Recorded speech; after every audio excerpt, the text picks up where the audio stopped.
اللہ الرحمن الرحیم نحمده ونصلی ونسلم علی رسولہ النبی الکریم۔ زکوٰۃ کے فرض ہونے کے لیے جو شرائط ہیں ان کا بیان چل رہا ہے۔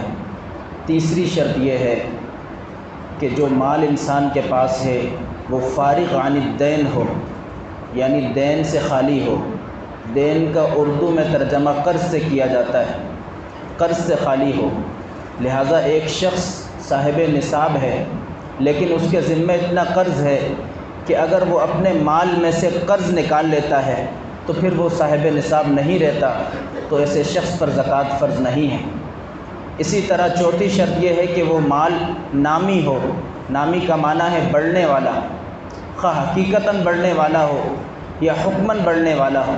حقیقتاً بڑھتا ہوا مال جیسے مال مویشی ہیں کہ ان کا توالد، ان کا تناسل، ان کا بڑھنا دیکھا جا سکتا ہے، اور حکماً بڑھنا جیسے سونا اور چاندی اور مال تجارت ہے جس کو تجارت کے ذریعے بڑھایا جا سکتا ہے۔ تو مال نامی ہونا ضروری ہے کہ وہ مال بڑھنے والا ہو۔ اگر کوئی ایسی چیز ہے ملکیت میں جس کی تجارت ہی نہیں ہوتی، خرید و فروخت ہی نہیں ہوتی، تو ایسی چیز کے اوپر زکوٰۃ فرض نہیں ہے۔ اسی طرح پانچویں اور آخری شرط یہ ہے کہ وہ بقدر نصاب ہو۔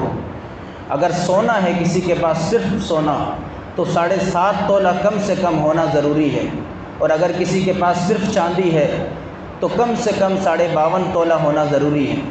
بقیہ انشاءاللہ العزیز نصاب کے حوالے سے کل بات کریں گے۔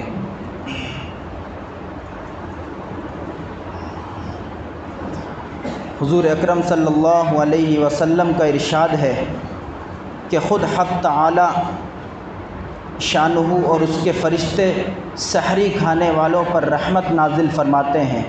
فائدہ: کس قدر اللہ جل جلالہ کا انعام اور احسان ہے کہ روزے کی برکت سے اس سے پہلے کھانے کو، جس کو سحری کہتے ہیں، امت کے لیے ثواب کی چیز بنا دیا، اور اس میں بھی مسلمانوں کو اجر دیا جاتا ہے۔ بہت سی احادیث میں سحری کھانے کی فضیلت اور اجر کا ذکر ہے۔ علامہ عینی رحمۃ اللہ علیہ نے 17 صحابہ کرام رضوان اللہ علیہم اجمعین سے اس کی فضیلت اور احادیث نقل کی ہیں، اور اس کے مستحب ہونے پر اجماع نقل کیا ہے۔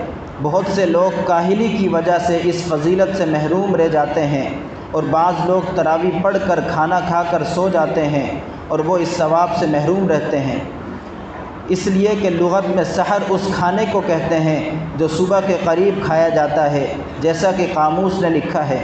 بعض نے کہا ہے کہ آدھی رات سے اس کا وقت شروع ہو جاتا ہے۔ صاحب کشاف نے آخر کے 6 حصے کو بتلایا ہے، یعنی تمام رات کو 6 حصوں پر تقسیم کر کے آخر کا حصہ، مثلا اگر غروب آفتاب سے طلوع صبح صادق تک 12 گھنٹے ہوں تو آخر کے 2 گھنٹے سحر کا وقت ہے، اور ان میں بھی تاخیر اولیٰ ہے، بشرطے کہ اتنی تاخیر نہ ہو کہ روزے میں شک ہونے لگے۔ سحر کی فضیلت بہت سی احادیث سے ثابت ہے۔ نبی کریم صلی اللہ علیہ وسلم کا ارشاد ہے، ہمارے اور اہل کتاب یعنی یہود و نصارہ کے روزے میں سحری کھانے سے فرق ہوتا ہے کہ وہ سحری نہیں کھاتے۔ ایک جگہ ارشاد ہے کہ سحری کھایا کرو، اس میں برکت ہے۔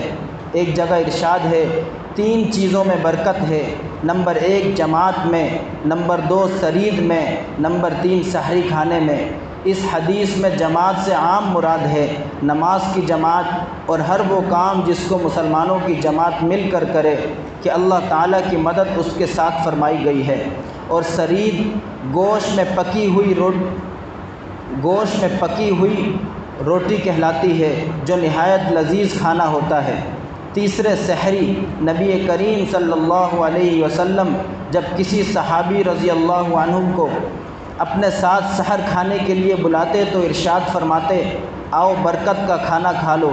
ایک حدیث میں ارشاد فرمایا کہ سحری کھایا کرو، سحری کھا کر روزے پر قوت حاصل کرو، اور دوپہر کو سو کر آخر شب کے اٹھنے پر مدد چاہا کرو۔ اللہ سبحانہ و تعالی ہم سب کو عمل کی توفیق عطا فرمائے۔ اللهم انت السلام ومنك السلام تباركت يا ذا الجلال والاكرام اللهم احسن عاقبتنا في الامور كلها واجرنا من خزي الدنيا وعذاب الاخره رب ارحمهما كما ربياني صغيرا جزا الله تعالى عنا محمدا صلى الله عليه وسلم ما هو اهله صلی اللہ تعالی علی خیر خلقہ محمد وعلی آلہ وصحبہ اجمعین رحمۃ اللہ۔